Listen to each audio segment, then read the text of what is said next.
While working on my recent client project, I noticed that my project folder structure is kinda like packing a backpack. For every project I have this template folder structure, and all of these folders kinda remind me of all of the compartments inside my backpack. So the suspended laptop compartment is kinda like the project folder with my Adobe Premiere files and my backup folder.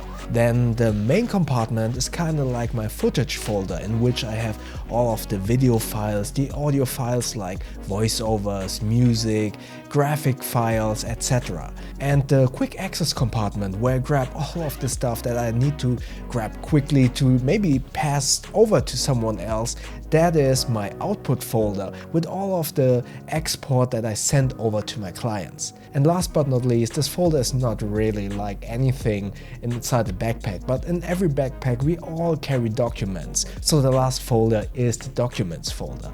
And that's basically the short vlog about how my project folders are kind of like packing a backpack.